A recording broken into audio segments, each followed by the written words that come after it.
यदि स्मार्ट तरीके से प्रिपरेशन की जाए और किसी लक्ष्य को प्राप्त करने की अपने अंदर समर्पण और त्याग की भावना हो तो कोई भी लक्ष्य प्राप्त करना असंभव नहीं है।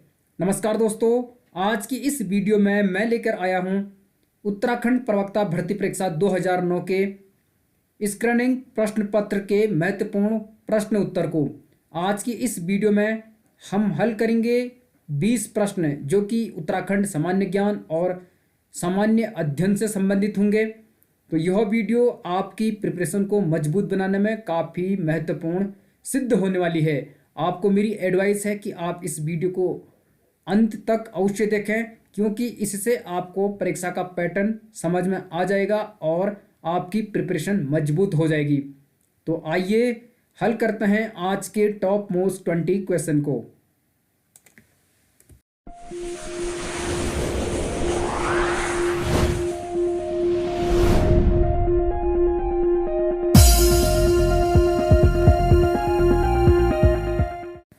इस वीडियो में हम हल करेंगे प्रश्न नंबर 22 से। इससे पहले के 21 प्रश्न हम कल की वीडियो में हल कर चुके हैं। यदि आपने वह वीडियो नहीं देखी है तो आप इस वीडियो के डिस्क्रिप्शन में जाकर उस वीडियो के लिंक पर क्लिक करके उसे देख सकते हैं। इस वीडियो में काफ़ी इंपॉर्टेंट प्रश्न हैं, आप इन्हें खुद भी हल करने की कोशिश करें। वीडियो को अंत तक देखें, काफ़ी इंटरेस्टिंग प्रश्न इसमें दिए गए हैं। इसमें आज का पहला प्रश्न है, महात्मा गांधी ने अनासक्ति योग टीका कहाँ लिखी? महात्मा गांधी ने एक अनासक्ति योग टीका नाम से एक रचना लिखी थी। हमें बताना है कि यह टीका उन्होंने कहाँ लिखा। इसका सही जवाब है ऑप्शन ए, कौसानी। कौसानी में उन्होंने अनासक्ति योग टीका नाम से अपनी एक प्रसिद्ध रचना लिखी थी। यदि कौसानी की बात करें तो यह उत्तराखंड के गढ़वाल मंडल में बागेश्वर जनपद में स्थित है। यहाँ पर सुमित्रा नंदन पंत का जन्म हुआ था 1900 में। और महात्मा गांधी ने कौसानी को भारत के स्विट्जरलैंड की संज्ञा दी थी। और अनासक्ति योग टीका की बात करें कि ये गांधी जी ने कब लिखा, तो महात्मा गांधी ने 14 जून से 2 जुलाई 1929 तक कुमाऊं की यात्रा की। 14 जून से 2 जुलाई 1929 के बीच कुमाऊं की यात्रा की और 16 अक्टूबर से 24 अक्टूबर 1929 के मध्य इन्होंने गढ़वाल की यात्रा की। तो 14 जून से 2 जुलाई 1929 के मध्य ये कौसानी के अनासक्ति आश्रम में रुके और यहाँ पर इन्होंने अनासक्ति योग टीका नाम से अपनी प्रसिद्ध कृति लिखी। तो इस प्रकार इस प्रश्न का सही जवाब है ऑप्शन ए। आप इसे ध्यान में रखिए। अगला प्रश्न है, पेशावर कांड का नायक किसे कहा जाता है? पेशावर कांड इस शब्द से सभी विज्ञ हैं, तो इसके नायक कौन थे? इस प्रश्न का सही उत्तर है ऑप्शन बी, वीर चंद्र सिंह गढ़वाली। वीर चंद्र सिंह गढ़वाली का जो वास्तविक नाम था वह वीर चंद्र सिंह भंडारी था। कई बार पूछा जाता है, तो उनका वास्तविक नाम वीर चंद्र सिंह भंडारी था। यदि इनके जन्म की बात करें तो इनका जन्म 25 दिसंबर 1891 को हुआ और इनकी मृत्यु हुई थी 1 अक्टूबर 1979 को, 1979 को। और पेशावर कांड की बात करें तो पेशावर कांड हुआ था 23 अप्रैल 1930 को। पेशावर जो कि पाकिस्तान में है, तो 23 अप्रैल 1930 को पेशावर कांड हुआ था। और यदि वीर चंद्र सिंह गढ़वाली की बात करें तो यह 2/18 गढ़वाल राइफल के सैनिक थे। तो काफ़ी इंपॉर्टेंट प्रश्न है। इस प्रकार इस प्रश्न का सही जवाब होगा ऑप्शन बी, यह 2/18 गढ़वाल राइफल के सैनिक थे। ये प्रश्न भी पूछा जा चुका है, तो आप ध्यान में रखिए। आगे बढ़ते हैं। वीडियो को पूरी देखें और आप हमारे टेलीग्राम चैनल से भी जुड़ सकते हैं। उसका लिंक इस वीडियो के डिस्क्रिप्शन में है, वहाँ पर हम विविध जानकारी देते रहते हैं। अगला प्रश्न है, श्रीदेव सुमन कब शहीद हुए? श्रीदेव सुमन एक जाना पहचाना नाम, वीरता के प्रतीक। तो ये शहीद कब हुए इसमें हमें पूछा गया है। इस प्रश्न का सही जवाब है 25 जुलाई 1944 को। तो श्रीदेव सुमन ने 84 दिन की भूख हड़ताल की और 25 जुलाई 1944 को इनकी मृत्यु हो गई थी। और इनके जन्म की बात करें तो इनका जन्म 25 मई 1915 को हुआ, जौल गांव टिहरी में इनका जन्म हुआ था। और इनकी मृत्यु हुई 25 जुलाई 1944 को। और यदि इनके अनशन की बात करें तो इन्होंने टिहरी रियासत की जो राजशाही थी, वहाँ पे जो पवार परमार वंश के शासक थे, उनके द्वारा टिहरी की जनता पर जो अत्याचार किया जाता था, जो क्रूरता की जाती थी, उसके विरोध में 23 जनवरी 1939 यानी 23 जनवरी 1939 को प्रजामंडल की स्थापना की थी। और यदि इनके अनशन की बात करें तो इन्होंने 3 मई 1944 से 3 मई 1944 से 25 जुलाई 1944 के मध्य अनशन किया। 3 मई 1944 से 25 जुलाई 1944 के मध्य अनशन किया, जो कि टोटल 84 दिन होते हैं। तो 84 दिन के लंबे भूख हड़ताल के बाद इन्होंने अपना दम तोड़ दिया। इस प्रकार 1 अगस्त 1949 में टिहरी जो रियासत थी, टिहरी जो राजशाही थी, उसका भारत संघ में विलय कर दिया गया। तो पंवार या परमार वंश के शासक यहाँ पर राज करते थे। इस प्रकार इस प्रश्न का सही जवाब है ऑप्शन डी, 25 जुलाई 1944। ध्यान रखिए, ये प्रश्न काफ़ी इंपॉर्टेंट है और जो एडिशनल जानकारी मैं दे रहा हूँ इसे भी आप ध्यान में रख सकते हैं। अगला प्रश्न, चिपको आंदोलन का नेतृत्व किसने किया? चिपको मूवमेंट जो कि पूरी दुनिया में प्रसिद्ध है, इसका नेतृत्व किसने किया? इस प्रश्न का सही जवाब है गौरा देवी। तो गौरा देवी का नाम हर किसी ने सुना है। चिपको आंदोलन के प्रणेता यही थी, इन्होंने इसका नेतृत्व किया। और यदि चिपको आंदोलन की बात करें तो इसकी शुरुआत 1970 के दशक में हुई थी। 1974 में जोशीमठ के रैणी गांव से, जनपद चमोली के जोशीमठ विकासखंड के अंतर्गत रैणी गांव से इसकी शुरुआत हुई 1974 में। और इसके अन्य नेता थे, अन्य आंदोलनकारी थे चंडी प्रसाद भट्ट और सुंदरलाल बहुगुणा, गौरा देवी और उनके साथ वहाँ की महिलाएं। तो चिपको मूवमेंट के नेतृत्व करता थे गौरा देवी। इस प्रकार ऑप्शन ए इसका सही जवाब हो जाएगा। अगला प्रश्न है, गदर पार्टी के संस्थापक थे। गदर पार्टी काफ़ी इम्पोर्टेंट प्रश्न है और कई महत्वपूर्ण परीक्षाओं में पूछा जाता है। इस प्रश्न का सही जवाब है लाला हरदयाल। तो लाला हरदयाल के नेतृत्व में गदर पार्टी की स्थापना हुई थी। और यदि बात करें कि कब इसकी स्थापना हुई थी तो 1913 में, 1913 में इसकी स्थापना हुई अमेरिका के सैन फ्रांसिस्को में। यह अमेरिका और कनाडा में उस समय निवास करने वाले भारतीयों द्वारा गठित एक पार्टी थी, जिसका मकसद भारत को अंग्रेजों के आधिपत्य से स्वतंत्रता दिलाना था। और इसे प्रशांत तट का हिंदी संघ भी कहते हैं। प्रशांत तट का हिंदी संघ भी इसे कहा जाता है। और यदि इसके अन्य नेताओं की बात करें तो लाला हरदयाल, सोहन सिंह भाकना, करतार सिंह सराभा प्रसिद्ध नेता थे। इसके कई सारे नेता गदर पार्टी में थे, लेकिन इसके मुख्य संस्थापक थे लाला हरदयाल। 1913 में अमेरिका के सैन फ्रांसिस्को में इसकी स्थापना हुई थी। तो ऑप्शन डी इस प्रश्न का सही जवाब हो जाएगा, आप ध्यान में रखिए। अगला प्रश्न, जैसे कि आप देख पा रहे हैं, सल्ट की घटना किस वर्ष हुई? ये प्रश्न भी कई बार पूछा जाता है। सल्ट यह अल्मोड़ा जनपद में है, तो इसकी घटना कब हुई थी हमें बताना है। प्रश्न का सही जवाब है ऑप्शन ए, 5 सितंबर 1942 को। तो सल्ट अल्मोड़ा जनपद में आता है और वहाँ पर एक घटना हुई थी 5 सितंबर 1942 को। और यदि हम इसे विस्तार से जानने की कोशिश करें तो 5 सितंबर 1942 को घटित घटना को गांधी जी ने कुमाऊं का बारदोली कहा था। यहाँ पर अंग्रेजों के द्वारा जो स्वतंत्रता के लिए मांग कर रहे थे, उनकी हत्या की गई थी, उन पे गोली बरसाई गई थी। तो गांधी जी ने इस घटना को कुमाऊं का बारदोली कहा था। इसमें गंगाराम एवं खेमाराम 2 भाई शहीद हुए थे। तो गंगाराम और खेमाराम ये 2 भाई इस घटना में शहीद हुए थे। ये नाम कई बार पूछे जाते हैं। आंदोलनकारियों पर गोलियां चलाने का आदेश जॉनसन नामक पुलिस अधिकारी ने दिया था। तो जॉनसन नामक एक पुलिस अधिकारी था, उसने आंदोलनकारियों पर गोली चलाने का आदेश दिया था। इसलिए 5 सितंबर को प्रतिवर्ष शहीद मेले के रूप में सेलिब्रेट किया जाता है। तो ये प्रश्न काफ़ी इम्पोर्टेंट है, आप इसे ध्यान में रखिए। अगला प्रश्न है, अल्मोड़ा अखबार का प्रकाशन किस वर्ष हुआ?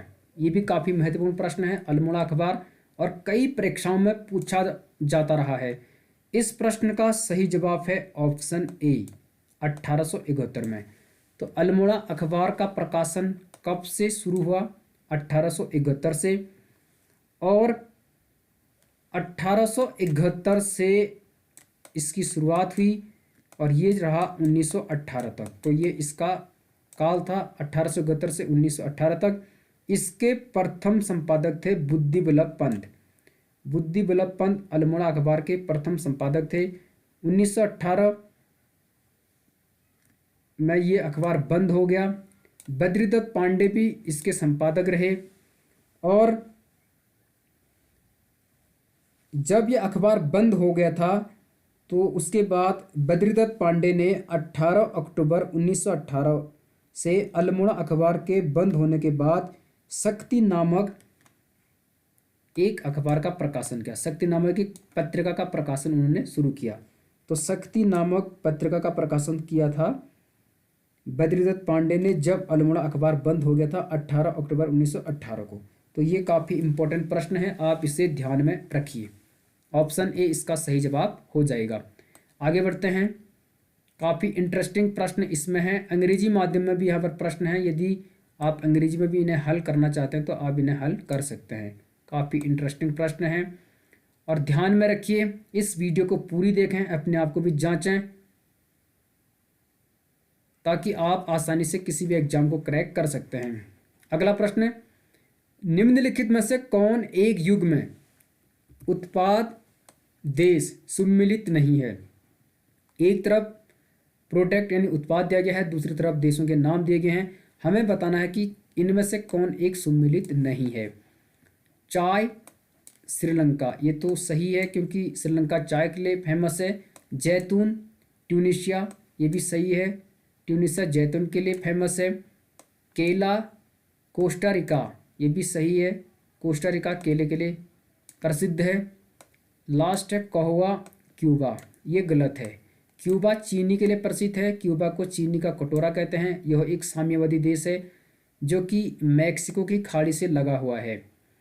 तो कहवा के लिए, जिसे कॉफ़ी कहते हैं, इसके लिए प्रसिद्ध है ब्राज़ील। क्यूबा प्रसिद्ध है चीनी के लिए। इस प्रकार इस प्रश्न का सही जवाब होगा ऑप्शन डी, क्योंकि इसमें पूछा गया है कौन सा सम्मिलित नहीं है। तो ऑप्शन डी सही जवाब हो जाएगा। तो मुझे लगता है इसे आप समझ चुके होंगे। अगला प्रश्न, निम्न में से कौन ठंडी समुद्री धारा है? बहुत ज़्यादा इंपॉर्टेंट प्रश्न है, कई बार पूछा जाता है गर्म धारा, कई बार ठंडी धारा, तो महत्वपूर्ण है। कई बार यहाँ पे पूछा जाएगा कि कौन सी ठंडी धारा नहीं है। इस प्रश्न का सही जवाब है ऑप्शन बी, लैब्राडोर। तो लैब्राडोर एक ठंडी समुद्री धारा है। बाकी गल्फ स्ट्रीम गर्म धारा है, क्यूरेसियो ये भी गर्म धारा है, लेकिन लैब्राडोर क्या है? ठंडी धारा है। तो ऑप्शन बी इस प्रश्न का सही जवाब हो जाएगा। आप ध्यान में रखिए, यदि लैब्राडोर की बात करें तो यह उत्तरी अटलांटिक महासागर में है, उत्तरी अटलांटिक महासागर में। और यदि क्यूरेसियो की बात करें तो क्यूरेसियो जापान धारा भी इसे कहते हैं, जो कि प्रशांत महासागर में है, उत्तरी प्रशांत महासागर में, और यह गर्म धारा है। लेकिन लैब्राडोर ठंडी धारा है, गल्फ स्ट्रीम क्या है? गर्म धारा है। तो ध्यान में आप इसे रख सकते हैं, काफ़ी इंपॉर्टेंट प्रश्न है। और यदि धारा की बात करें, गर्म धारा क्या है करके, ठंडी धारा क्या है करके, तो ठंडी धारा को मैं बता देता हूँ, जो धाराएं उच्च अक्षांशों से निम्न अक्षांशों की ओर चलती हैं, जो धाराएं उच्च अक्षांशों से निम्न अक्षांशों की ओर चलती हैं, उन्हें ठंडी जल धाराएं कहते हैं। इन जल धाराओं का तापमान मार्ग में आने वाले जल के तापमान से कम होता है, अतः ये तापमान जिन क्षेत्रों की ओर चलती हैं वहाँ का तापमान कम कर देती हैं। तो इस प्रकार लैब्राडोर क्या है? ठंडी समुद्री धारा है। तो उच्च अक्षांशों से निम्न अक्षांशों की ओर चलती हैं जो धाराएं, उन्हें ठंडी जल धारा कहती हैं।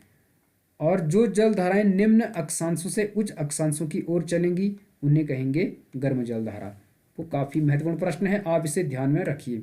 यहाँ से एक प्रश्न हमेशा अवश्य आता है, तो काफ़ी इम्पोर्टेंट प्रश्न है। अगला प्रश्न, दक्षिणी अमेरिका में निम्न में से कौन सा देश क्षेत्रफल में बृहत्तम है? तो इनमें से जो 4 देश दिए गए हैं, इनमें से किसका क्षेत्रफल सबसे ज़्यादा है, बृहत्तम है? इस प्रश्न का सही जवाब है ब्राज़ील। तो ब्राज़ील का क्षेत्रफल सबसे ज़्यादा है, तो ऑप्शन नंबर सी इसका सही जवाब हो जाएगा। आप इसे ध्यान में रखिए। दक्षिण अमेरिका एक महाद्वीप है, यहाँ पर कई सारे देश हैं, जैसे Uruguay, Brazil, Argentina, Peru, Chile, Ecuador, Colombia, Venezuela, Guyana, Paraguay. ये काफ़ी महत्वपूर्ण देश हैं। इनमें से सबसे बड़ा देश है ब्राज़ील, तो ऑप्शन सी इसका सही जवाब हो जाएगा। ध्यान में रखिए। अगले प्रश्न की तरफ बढ़ते हैं। यहाँ पर पूछा गया है, भारत में निम्न में से कौन बंदरगाह पश्चिमी तट का नहीं है? ध्यान से देखिए, पूछा गया है नहीं है, तो कौन सा बंदरगाह पश्चिमी तट का नहीं है? जो भारत का नीचे समुद्री तट से लगने वाले राज्य हैं, उनमें से पश्चिम की तरफ कौन नहीं है, यानी इस वाले एरिया में कौन नहीं है, ये हमें बताना है। इसका सही जवाब है ऑप्शन डी, हल्दिया। तो हल्दिया पूर्वी तट पे है, हुगली नदी के आसपास, जो कि कलकत्ता में पड़ता है। तो ये पूर्वी तट का बंदरगाह है। इस प्रकार इसका उत्तर ऑप्शन डी होगा। न्यू मंगलोर की बात करें तो यह कर्नाटक में है। कांडला पतन यानी कांडला बंदरगाह गुजरात में है, कपास के लिए प्रसिद्ध है। मुंबई पतन ये मुंबई महाराष्ट्र में है। तो ये आप समझ चुके होंगे, काफ़ी इम्पोर्टेंट प्रश्न है। तो पश्चिमी तट पर नहीं है कौन? हल्दिया। इसलिए आप इसे ध्यान में रखिए। और यदि तटीय राज्यों की बात करें तो कई सारे तटीय राज्य हैं, उसके बारे में अभी हम आगे जिक्र करते हैं। अगले प्रश्न की तरफ बढ़ते हैं। इस प्रश्न में पूछा गया है, माउंट कोटोपैक्सी विश्व का सर्वाधिक सक्रिय ज्वालामुखी कहाँ स्थित है? माउंट कोटोपैक्सी एक ज्वालामुखी है जो कि सक्रिय है। ये कहाँ पर स्थित है, ये हमें इसमें पूछा गया है। इस प्रश्न का सही जवाब है ऑप्शन सी, माफ कीजिए ऑप्शन ए, इक्वेडोर। तो माउंट कोटोपैक्सी नामक जो ज्वालामुखी है वह इक्वेडोर में है। तो इसे आप ध्यान में रखिए, काफ़ी महत्वपूर्ण प्रश्न है। और यदि इक्वेडोर की बात करें तो यह एंडीज पर्वत दक्षिण अमेरिका में आता है। एंडीज पर्वत का नाम आपने सुना होगा, जो कि दक्षिण अमेरिका में है। तो एंडीज पर्वत पर स्थित है इक्वेडोर, और ये जो ज्वालामुखी है माउंट कोटोपैक्सी यह इस देश में स्थित है। तो ऑप्शन ए इस प्रश्न का सही जवाब हो जाएगा।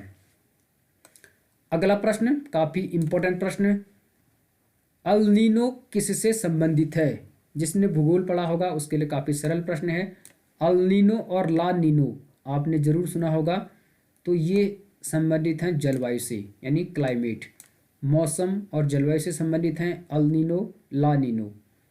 इसका असर पड़ता है जलवायु पर, कभी ये किसानों के पक्ष में कभी विपक्ष में होते हैं। तो आप इससे जान सकते हैं अल नीनो का संबंध जलवायु से है। यदि ला नीनो आता है, अल नीनो आता है, तो ये जलवायु से रिलेटेड होंगे। इससे आप ध्यान में रखिए। ऑप्शन ए सही जवाब है इस प्रश्न का। आगे बढ़ते हैं। यहाँ पर प्रश्न अंग्रेजी में भी हैं, आप इस वीडियो को पॉज करके प्रश्नों को अंग्रेजी में भी हल कर सकते हैं। मैं वीडियो को हल्की सी पॉज कर दे रहा हूँ, आप अंग्रेजी में भी प्रश्नों को हल करने का प्रयास करें ताकि अपनी प्रिपरेशन को मजबूत बना सकते हैं। कुछ प्रश्न और हल करते हैं आज की इस वीडियो में। यहाँ पर पूछा गया है, निम्नलिखित में से किस राज्य का समुद्र तट सबसे लंबा है? भारत के कई राज्य समुद्र तट से लगते हैं, तो हमें बताना है कि इनमें से किस राज्य का समुद्र तट सबसे लंबा है। इस प्रश्न का सही जवाब है ऑप्शन डी, गुजरात। तो महाराष्ट्र, तमिलनाडु, आंध्र प्रदेश, गुजरात ये सभी भारत के तटीय राज्य हैं जिनकी सीमा समुद्र से लगती है, लेकिन सबसे लंबी समुद्र रेखा गुजरात की है।